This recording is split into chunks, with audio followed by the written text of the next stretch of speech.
जय हिंद दोस्तों, मेरा नाम है बहादुर लोधी और आज के इस वीडियो में हम यूपी पुलिस कांस्टेबल में प्रीवियस ईयर पूछे गए जीके के सभी 38 क्वेश्चन को डिस्कस करेंगे। इन 38 क्वेश्चन को देखने के बाद आपको यह पता चलेगा कि यूपी पुलिस कांस्टेबल में जीके किस लेवल का पूछा जाता है और आप किस लेवल की तैयारी कर रहे हैं और आपको किस लेवल की तैयारी करने की जरूरत है। और इसके अलावा हम बात करें कि आपको क्या करना है, तो आपको इन 38 क्वेश्चन के आंसर भी लगाना है और बाद में हमें यह बताना है कि आपने कितने क्वेश्चन के सही आंसर दिए हैं। तो आपको पता चलेगा कि आपका जीके कितना स्ट्रांग है और आपको कितनी पढ़ाई करने की और जरूरत है। तो आइए दोस्तों, बिना किसी देरी की शुरुआत कर लेते हैं नंबर फर्स्ट क्वेश्चन से। और नंबर फर्स्ट क्वेश्चन है, द्रव्यों का घनत्व मापने के लिए किस उपकरण का यूज किया जाता है। तो यदि हमें लिक्विड की डेंसिटी मेजर करना है ना, तो उसके लिए हम कौन से डिवाइस का यूज करेंगे, फटाफट से आंसर लगाइए। उसके लिए हम करेंगे हाइड्रोमीटर का यूज। डी ऑप्शन करेक्ट हो जाएगा। ठीक है, अच्छा, इन सभी डिवाइस को हम पता कर लेते हैं कि किसका यूज कहां करते हैं। नंबर ए पे लिखा है एनीमोमीटर। तो एनीमोमीटर का यूज हम करते हैं वायु का वेग पता करने के लिए, वायु का वेग मापने के लिए। और नंबर बी पे लिखा है बेब मीटर। तो इसका यूज कहां पर करते हैं, मृदा के आंतरिक गुणों का मापन करने के लिए कि मृदा किस प्रकार की है। ठीक है, और नंबर सी पे लिखा है यूडियोमीटर। इसका यूज कहां पर करते हैं, तो गैस के मिश्रण का आयतन परिवर्तन पता करने के लिए, गैस के मिश्रण का आयतन परिवर्तन पता करने के लिए यूडियोमीटर का यूज करते हैं। हाइड्रोमीटर मैंने आपको बता दिया, इससे क्या करते हैं, तो द्रव्यों का घनत्व इससे मापा जाता है। चारों ऑप्शन आपके क्लियर हो गए। इसी प्रकार से आपको सभी क्वेश्चन पढ़ने के लिए मिलेंगे। नंबर सेकंड क्वेश्चन की बात करें, केंद्रीय विश्वविद्यालय बाबा साहब भीमराव अंबेडकर विश्वविद्यालय किस शहर में स्थित है। प्रीवियस ईयर ये सारे क्वेश्चन पूछे गए थे। 28 जनवरी 2019 को ये एग्जाम हुआ था, वहां से ये सारे क्वेश्चन मैंने लिए हुए हैं। फटाफट से बताइए, बाबा साहब भीमराव अंबेडकर विश्वविद्यालय है जो दोस्तों, ये लखनऊ में स्थित है। कहां पर, लखनऊ में। डी ऑप्शन करेक्ट हो जाएगा। और हम बात करें इसकी स्थापना, तो इसकी स्थापना कब हुई थी, 1996 में। और इसकी स्थापना करी किसने थी, तो यूएन राव ने इसकी स्थापना करी थी 1996 में। नंबर थर्ड क्वेश्चन है, उत्तर प्रदेश पुलिस का मुख्यालय कहां पर स्थित है। फटाफट से आंसर लगाइए। उत्तर प्रदेश पुलिस का मुख्यालय, मैंने आपको बताया कि ये जो पेपर है ये 2019 वाला पेपर है। ठीक है, और 2019 से पहले यूपी पुलिस का जो हेडक्वार्टर है ये प्रयागराज में था। लेकिन हुआ क्या, तो 7 जून 2019 की बात है, इस हेडक्वार्टर को प्रयागराज से ट्रांसफर कर दिया जाता है। कहां पर, लखनऊ। ठीक है, और लखनऊ की जिस बिल्डिंग में यूपी पुलिस का हेडक्वार्टर स्थित है उस बिल्डिंग को किस नाम से जाना जाता है, तो उस बिल्डिंग को सिग्नेचर बिल्डिंग के नाम से जाना जाता है। ओके, ये फैक्ट भी आप जरूर याद रखेंगे। नेक्स्ट क्वेश्चन है, उत्तराखंड किस वर्ष अस्तित्व में आया। तो जो उत्तराखंड है ये वर्ष 2000 में अस्तित्व में आया। हम डिटेल की बात कर लेते हैं। तो उत्तराखंड 9 नवंबर 2000 को उत्तर प्रदेश के उत्तर में स्थित हिमालयी जिलों को काटकर एक नया राज्य बनाया गया। ठीक है, कब बनाया गया, 9 नवंबर 2000 को। ठीक है, और ये भारत का कौन सा राज्य बना, 27वां राज्य बना। इसकी राजधानी क्या है, उत्तराखंड की देहरादून। और वर्ष 2000 से 2006 तक उत्तराखंड को उत्तरांचल के नाम से जाना जाता था। 2007 में इसे क्या नाम दिया गया, उत्तराखंड नाम दिया गया। नेक्स्ट वन की बात करें, वर्षाना होली निम्नलिखित में से किसके साथ खेली जाती है। वर्षाना होली, फटाफट से आंसर लगाइए। क्या टमाटर के साथ खेली जाती है, पत्थर के साथ, दूध के साथ या डंडे के साथ। तो जो वर्षाना होली है ना, ये खेली जाती है डंडे के साथ।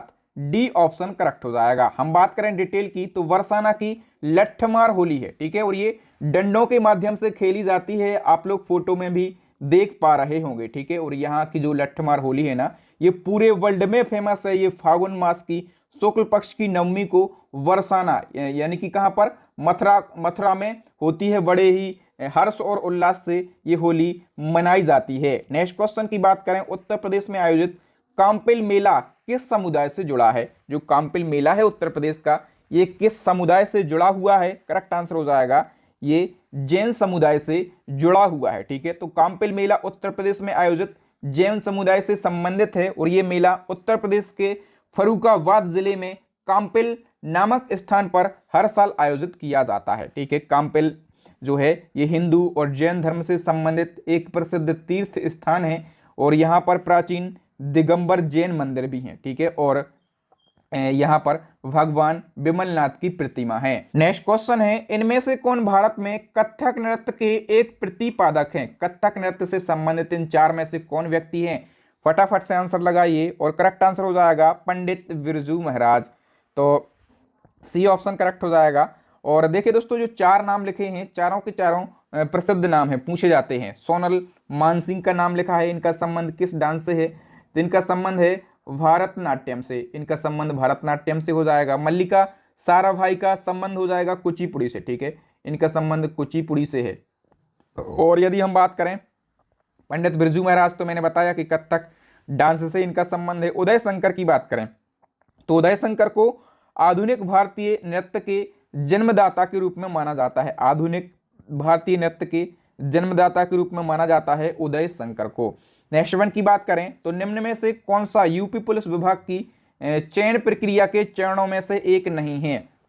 यूपी पुलिस में जो सिलेक्शन की प्रोसेस होती है, तो कौन सा वो स्टेप है इन चार स्टेप में से जो कि यूपी पुलिस की सिलेक्शन प्रोसेस में शामिल नहीं है? फटाफट से बताइए। तो देखिए, शारीरिक परीक्षण यानी कि फिजिकल टेस्ट बिल्कुल होता है। एजुकेशन क्वालिफिकेशन यानी कि शैक्षणिक योग्यता, ये भी स्टेप है एक। आयु पात्रता एज एलिजिबिलिटी, ये तो होती है, ठीक है। भाषा परीक्षण यानी कि लैंग्वेज टेस्ट। तो देखिए दोस्तों, जो लैंग्वेज टेस्ट है रिटर्न एग्जाम में जो सिलेबस है ना, उसमें तो ये ऐड होता है ना। हिंदी पूछे जाते हैं, 37 से 38 क्वेश्चन हिंदी के पूछे जाते हैं। लेकिन यदि हम बात करें कि इसका अलग से कोई टेस्ट होता है, पृथक से कोई परीक्षण होता है, तो नहीं होता है भैया। डी ऑप्शन हमारा करेक्ट आंसर हो जाएगा। इस टाइप के क्वेश्चन देखने के लिए मिले थे, ठीक है। और यूपी जीके की बात करें तो 8 से 10 नंबर आपको यूपी जीके के देखने के लिए मिलेंगे। स्पेशल सीरीज यूपी जीके की हम शुरू कर रहे हैं, उसको आप जरूर देखें, ठीक है। बहुत ही ज्यादा मतलब यूपी जीके जो है ये बूस्टर की तरह काम करेगा। नेक्स्ट क्वेश्चन है, एक पौराणिक कथा के अनुसार किस देवता ने 10 अश्वमेध घाट पर किए जाने वाले 10 अश्वमेध यज्ञ के दौरान 10 घोड़ों की बलि दी थी? तो किस देवता ने 10 घोड़ों की बलि दी थी? करेक्ट आंसर हो जाएगा भगवान ब्रह्मा ने। वी ऑप्शन करेक्ट हो जाएगा। देखिए दोस्तों, जो 10 अश्वमेध घाट है, ठीक है, आपको समझना होगा ये कहां पर स्थित है। ये वाराणसी में स्थित है। कहां पर? वाराणसी में गंगा नदी के तट पर स्थित है, ठीक है। और पौराणिक कथाओं के अनुसार भगवान ब्रह्मा ने इस घाट पर यज्ञ करवाया था, 10 मेध यज्ञ, ठीक है। और इस यज्ञ में 10 घोड़ों की इन्होंने बलि दी थी। ऐसी मान्यता है कि ये जो घाट है ना, इस घाट में डुबकी यदि कोई लगाता है तो 10 अश्वमेध यज्ञ के बराबर पुण्य की प्राप्ति हो जाती है, ठीक है। और ये घाट कहां पर स्थित है? तो वाराणसी में, और गंगा नदी के तट पर ये घाट स्थित है। बताइए, भारत में बहादुरी का सर्वोच्च पुरस्कार निम्नलिखित में से कौन सा है? बहादुरी का जो सर्वोच्च पुरस्कार है ना, ये है परमवीर चक्र। बी ऑप्शन करेक्ट आंसर हो जाएगा। डिटेल की बात करें तो भारत में बहादुरी के लिए दिया जाने वाला सर्वोच्च पुरस्कार है परमवीर चक्र, ठीक है। इसकी शुरुआत हुई थी 1947 में, और ये सम्मान उन बहादुर सैनिकों को दिया जाता है जो शत्रु के सामने अपने अदम्य साहस और वीरता का परिचय देते हैं। अब तक ये पुरस्कार दिया गया है 21 सैनिकों को, ठीक है। 21 सैनिकों को परमवीर चक्र से नवाजा गया है। और लास्ट टाइम ये अवार्ड किसको दिया गया था, ये पुरस्कार? तो 3 जुलाई 1999 को कैप्टन विक्रम बत्रा, मनोज पांडे, संजय कुमार एवं योगेंद्र यादव को परमवीर चक्र से नवाजा गया था अंतिम बार, ठीक है।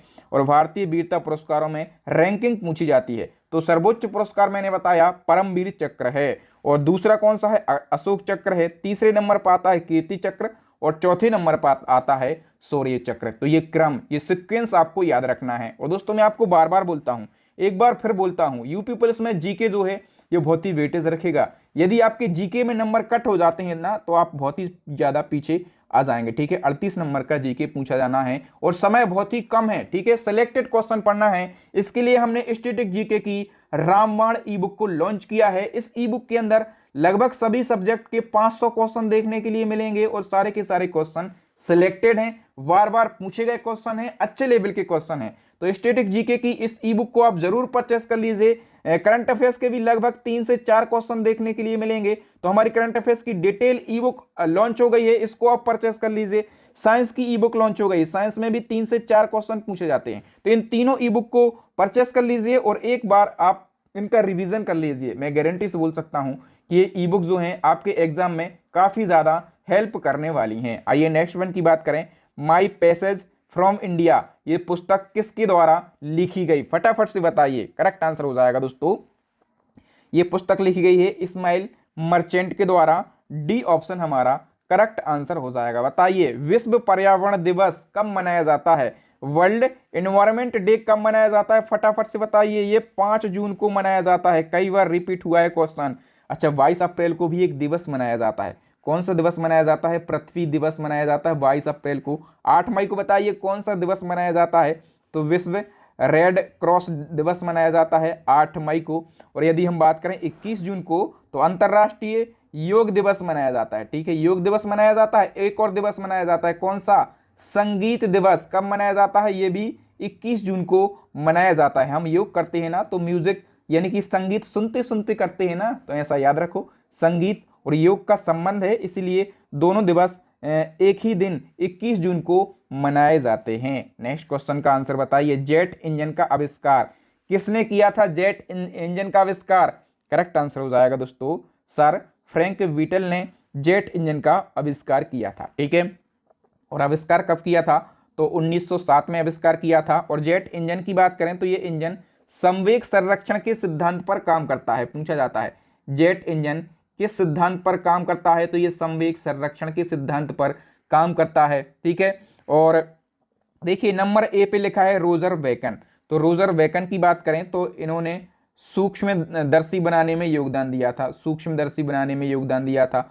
और जेम्स वॉट की यदि हम बात करें तो भाप इंजन का आविष्कार किसने किया था, जेम्स वॉट ने किया था। लुइस एडिसन वाटरमैन यहाँ पर लिखा हुआ है। ठीक है, तो इन्होंने फाउंटेन पेन बनाया था, ये पूछा जाता है। फाउंटेन जो पेन है ना, तो फाउंटेन पेन का आविष्कार किसने किया था, तो लुइस एडिसन वाटरमैन ने किया था। नेक्स्ट वन की हम बात करें, निम्नलिखित में से कौन सी एक सोशल मीडिया नेटवर्क कंपनी नहीं है, कौन सी सोशल मीडिया नेटवर्क कंपनी नहीं है, ट्विटर तो है, फेसबुक ये भी है, वीवो ये भी है, कोयरा नहीं है। डी ऑप्शन करेक्ट हो जाएगा। कोयरा के बारे में आप लोगों ने सुना होगा, कोई भी आप क्वेश्चन गूगल से पूछते हैं तो वो सजेशन में कोयरा देता है। तो कोयरा एक ऐसी वेबसाइट है जहां पर हम क्वेश्चन आंसर पूछ सकते हैं और इस पर हम अपना अकाउंट बना के हम भी यहाँ पर एज अ एडुकेटर वर्क कर सकते हैं। ठीक है, क्वेश्चन के आंसर देना है और वहां पर कुछ पैसे आपको मिलते हैं। ठीक है, तो नेक्स्ट वन की हम बात करें, किस भारतीय राज्य में सर्वाधिक क्षेत्र में वन स्थित हैं, किस राज्य में सबसे ज्यादा वन स्थित हैं। करेक्ट आंसर हो जाएगा दोस्तों मध्य प्रदेश में। डी ऑप्शन करेक्ट हो जाएगा। अच्छा, भारत का सर्वाधिक वन क्षेत्र वाला राज्य मध्य प्रदेश है। ठीक है, मध्य प्रदेश के बाद यदि हम बात करें तो दूसरे नंबर पर कौन सा राज्य है, तो अरुणाचल प्रदेश दूसरे स्थान पर आ जाता है। और तीसरे स्थान पर कौन सा राज्य आ जाता है, तो छत्तीसगढ़ जो है ये तीसरे स्थान पर है वन क्षेत्रफल के मामले में। बताइए फिनलैंड की शासकीय मुद्रा करेंसी पूछी गई है, फिनलैंड की जो ऑफिशियल करेंसी है वो है euro. D option correct answer हो जाएगा। अच्छा, कुछ करेंसियों को हम देख लेते हैं। डॉलर किस किस देश की करेंसी है, संयुक्त राज्य अमेरिका की है, कनाडा की, Zimbabwe, Australia, New Zealand, Hong Kong, Singapore और ताइवान। रियाल की बात करें तो ये कतर की है, यमन की है, सऊदी अरब की है, ओमान की है और ईरान की है। पौंड की बात करें तो सीरिया, सूडान, मिस्र, ब्रिटेन और आयरलैंड। ठीक है, पौंड इन देशों की मुद्रा है। चलिए नेक्स्ट वन की बात करें तो कौन सी रेखा भारत और पाकिस्तान के बीच सीमा तय करती है, भारत और पाकिस्तान के बीच में कौन सी रेखा सीमा बनाती है। करेक्ट आंसर हो जाएगा रेड क्लिफ रेखा। वी ऑप्शन करेक्ट हो जाएगा, भारत और पाकिस्तान। ठीक है, रेड क्लिफ, ऐसा हम याद रख सकते हैं कि रेड अलर्ट जारी होता है भारत और पाकिस्तान के बीच में। ठीक है, तो रेड क्लिफ रेखा भारत और पाकिस्तान के बीच में सीमा का निर्धारण करती है। यदि हम बात करें मैकमोहन रेखा की, ये भी पूछा जाता है, तो मैकमोहन रेखा जो है ये भारत और चीन के बीच में सीमा का निर्धारण करती है। मैगिनॉट रेखा, मैगिनॉट रेखा जो है ये भी पूछा जाता है, तो ये जर्मनी और फ्रांस के बीच में सीमा का निर्धारण करती है। डूरंड रेखा की बात करें तो ये पाकिस्तान और अफगानिस्तान, ठीक है, पाकिस्तान और अफगानिस्तान के बीच में सीमा का निर्धारण करती है। ठीक है, एक और पूछा जाता है 49वीं समानांतर रेखा। 49वीं समानांतर रेखा जो है इसकी बात करें तो ये यूएसए और कनाडा के बीच में सीमा का निर्धारण करती है। ये सारी बातें आपको याद रखना है। नेक्स्ट क्वेश्चन है, प्योंगयांग किस देश की राजधानी है, यानी कि राजधानी से भी क्वेश्चन देखने को मिले थे। तो प्योंगयांग जो है ये उत्तर कोरिया की राजधानी है। डी ऑप्शन करेक्ट हो जाएगा। मालदीव की राजधानी की बात करें तो मालदीव की राजधानी है। यदि हम मंगोलिया की बात करें तो उलान बटोर मंगोलिया की राजधानी है। मलेशिया की बात करें तो कुआला लंपुर जो है ये मलेशिया की राजधानी है। चलिए बढ़ते हैं आगे। निम्नलिखित में से कौन सा संयुक्त राज्य अमेरिका का एक राज्य नहीं है? कौन सा अमेरिका का एक राज्य नहीं है चार में से? मतलब बहुत ही अच्छे लेवल का क्वेश्चन था, ठीक है। तो देखिए दोस्तों, न्यूयॉर्क मलेशिया अमेरिका का राज्य है, ठीक है। मिनेसोटा ये भी अमेरिका का राज्य है। सुइसियाना ये भी अमेरिका का एक राज्य है, लेकिन अटलांटा जो है ये अमेरिका का राज्य नहीं है। अमेरिका का एक राज्य है जॉर्जियो, ठीक है।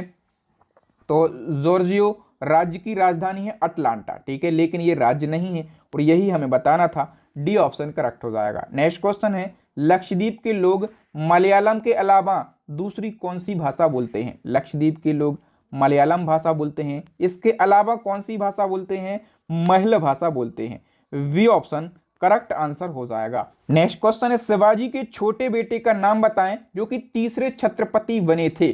तो शिवाजी के छोटे बेटे का नाम है राजाराम और ये कौन से नंबर के छत्रपति बने थे? तीसरे नंबर के। तो शिवाजी महाराज के बारे में डिटेल की बात करें, शिवाजी महाराज का जन्म हुआ था 19 फरवरी 1916 को, ठीक है। और बात करें कि जन्म किस दुर्ग में हुआ था? शिवनेर दुर्ग में। ये क्वेश्चन कई बार पूछा गया है, ठीक है। और मृत्यु 3 अप्रैल 1680 को रायगढ़ में मृत्यु हुई थी। इनके पिता का नाम था साहजी भोसले, माता का नाम था जीजाबाई भोसले और इनके 2 बेटे थे, 6 बेटियां थीं। जो बड़ा बेटा था उसका नाम था संभाजी महाराज, जो कि दूसरा छत्रपति तथा वास्तविक उत्तराधिकारी बना था। और सबसे छोटा बेटा जो था राजाराम नाम था और ये तीसरे नंबर का छत्रपति बना था। नेक्स्ट क्वेश्चन है, इनमें से कौन सा लोक नृत्य यानी कि फोक डांस उड़ीसा से प्रारंभ एक प्राचीन लोक नृत्य है? तो फटाफट से आंसर लगाइए। जो घुमरा फोक डांस है ना, ये कहाँ का है? उड़ीसा का है, ठीक है। तो डी ऑप्शन करेक्ट हो जाएगा। लेकिन इन सभी को हम डिस्कस कर लेते हैं। पुलिकली की बात करें तो पुलिकली किस राज्य का फोक डांस है? केरला का, ठीक है।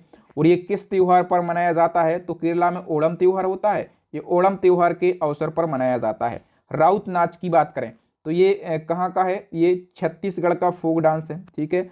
और ये किस समुदाय के द्वारा मनाया जाता है? यादव समुदाय के द्वारा मनाया जाता है।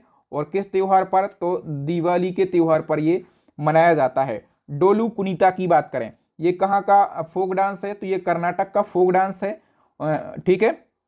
कहाँ का? कर्नाटक का फोक डांस है। नेक्स्ट वन की बात करें, वर्ष 2018 के केंद्रीय बजट में भारत के राष्ट्रपति का वेतन प्रति माह कितना कर दिया गया है? तो देखिए दोस्तों, 2018 के पहले यदि हम बात करें, राष्ट्रपति का वेतन हुआ करता था 1.5 लाख, ठीक है। लेकिन बजट के बाद राष्ट्रपति का वेतन जो है 1.5 लाख से बढ़ाकर कितना कर दिया? 5 लाख कर दिया। डी ऑप्शन करेक्ट आंसर हो जाएगा, ठीक है। वहीं हम बात करें उपराष्ट्रपति की, तो उपराष्ट्रपति का पहले वेतन था 1,10,000, ठीक है। लेकिन 1,10,000 से वेतन बढ़ाकर इनका कितना कर दिया? उपराष्ट्रपति का 4 लाख। तो याद रखना, वर्तमान में राष्ट्रपति को 5 लाख का वेतन मिलता है और उपराष्ट्रपति को 4 लाख रुपए प्रति माह वेतन दिया जाता है। बताइए भारत अपने नारियल के वार्षिक उत्पादन में किस स्थान पर है? तो भारत नारियल के उत्पादन में तीसरे स्थान पर है, ठीक है। यदि हम पहले स्थान की बात करें तो पहले स्थान पर है इंडोनेशिया। इंडोनेशिया नारियल के उत्पादन में पहले स्थान पर है। दूसरे स्थान पर कौन सा देश है? तो फिलीपींस देश जो है ये नारियल के उत्पादन में दूसरे स्थान पर है और अपना देश भारत तीसरे स्थान पर है। नेक्स्ट क्वेश्चन है, 24 जनवरी 1950 को संविधान सभा के 284 सदस्यों ने हस्तलिखित संविधान पर हस्ताक्षर किए, जिसमें से कितनी महिलाएं शामिल थीं? महिलाओं की संख्या आपको बताना है। 284 टोटल सदस्य थे जिन्होंने संविधान पर हस्ताक्षर किए थे। इन 284 सदस्यों में से कितनी महिलाएं थीं? 15 महिलाएं थीं। सी ऑप्शन करेक्ट हो जाएगा। यहां से हम फैक्टों की बात कर लेते हैं। तो देखिए 24 जनवरी की बात है। 24 जनवरी 1950 को संविधान सभा की अंतिम बैठक होती है और इस बैठक में क्या होता है? तो इस बैठक के द्वारा डॉक्टर राजेंद्र प्रसाद को स्वतंत्र भारत का प्रथम राष्ट्रपति चुन लिया जाता है, ठीक है। और संविधान सभा की इस बैठक में 284 सदस्यों ने भाग लिया था। इन 284 सदस्यों में से महिलाओं की संख्या कितनी थी? तो 15 थी, ठीक है। सबने मिलकर हस्तलिखित संविधान पर अपने अपने हस्ताक्षर किए थे। और अपने देश का संविधान पूर्ण रूप से लागू कब हो गया था? तो 26 जनवरी 1950 को अपने देश का संविधान पूर्ण रूप से लागू हो गया था, ठीक है। नेक्स्ट क्वेश्चन है, काकोरी रेलगाड़ी लूटपाट की कल्पना या फिर योजना रामप्रसाद बिस्मिल और खालिस्तान ने बनाई थी। तो ये काकोरी रेलगाड़ी लूटपाट की जो योजना है रामप्रसाद बिस्मिल और अशफाक उल्लाह खान ने मिलकर बनाई थी। सी ऑप्शन करेक्ट हो जाएगा। ये घटना क्या है डिटेल में जान लेते हैं। तो देखिए दोस्तों, काकोरी रेलगाड़ी लूटपाट की जो ऐतिहासिक घटना है ये 9 अगस्त 1925 को हुई थी। कहां पर हुई थी? लखनऊ जिले के काकोरी रेलवे स्टेशन पर। और किस ट्रेन में? सहारनपुर लखनऊ पैसेंजर ट्रेन में घटना हुई थी। और इस लूट की योजना बनाई किसने थी?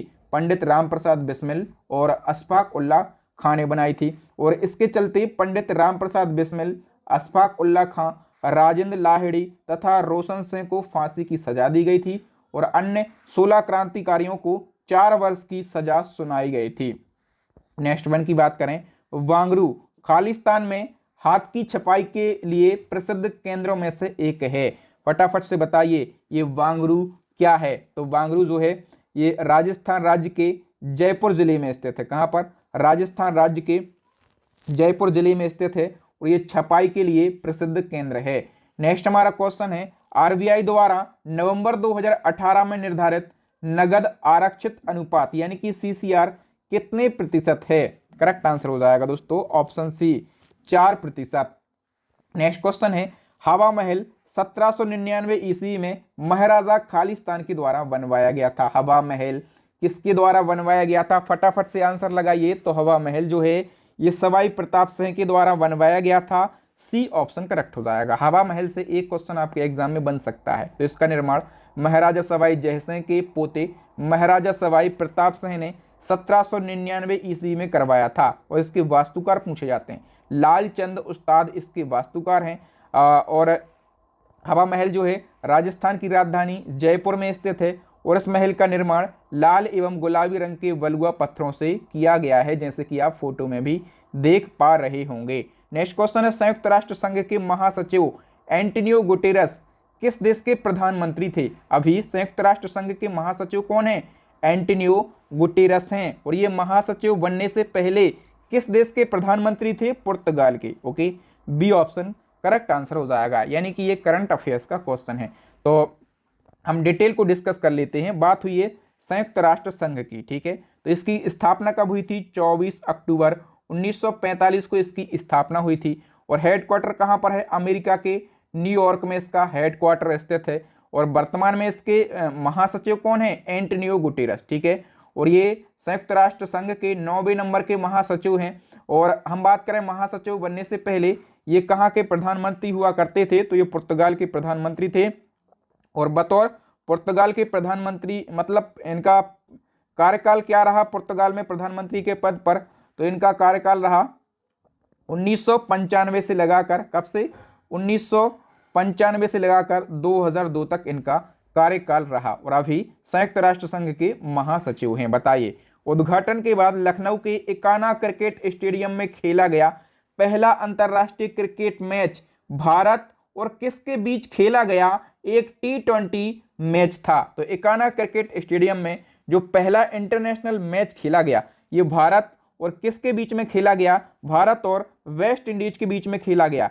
ए ऑप्शन करेक्ट आंसर हो जाएगा। आप लोग लेवल देखिए किस लेवल के क्वेश्चन पूछे जाते हैं। देखिए, इकाना क्रिकेट स्टेडियम उत्तर प्रदेश के लखनऊ में है और इसकी क्षमता कितनी है? इसमें 50,000 दर्शक बैठ सकते हैं। इसका उद्घाटन वर्ष 2017 में हुआ था और इसके बाद यहां पर खेला गया पहला अंतरराष्ट्रीय क्रिकेट मैच भारत और वेस्ट इंडीज के बीच में खेला गया, ठीक है। और ये खेला गया एक T20 मैच था। और नवंबर 2018 में इस स्टेडियम का नाम बदलकर पूर्व प्रधानमंत्री अटल बिहारी वाजपेयी के नाम पर कर दिया जाता है। तो ये सारे फैक्ट आपको याद रखना है। किसी फैक्ट में से आपके एग्जाम में क्वेश्चन बन जाएगा। बताइए, 19वें एशियाई खेल 2022 की मेजबानी किस देश के द्वारा की गई? 2019 में ये क्वेश्चन जो है इस प्रकार से पूछा गया था कि 19वें एशियाई खेल 2022 की मेजबानी किस देश के द्वारा की जाएगी। लेकिन अब तो ये हो चुका है ना, तो मैंने पूछ लिया कि किस देश ने इसकी मेजबानी करी थी? चाइना ने इसकी मेजबानी करी थी। वी ऑप्शन करेक्ट हो जाएगा। क्वेश्चन एक पूछा गया था, लेकिन हम सभी फैक्टों को डिस्कस करेंगे। देखिए, 19वें एशियाई खेल हैं, इनका आयोजन तो होना था 2022 में और चाइना के हांगजू शहर में आयोजन होना था, लेकिन कोविड की वजह से 2022 में नहीं हुआ, 2023 में आयोजन हुआ।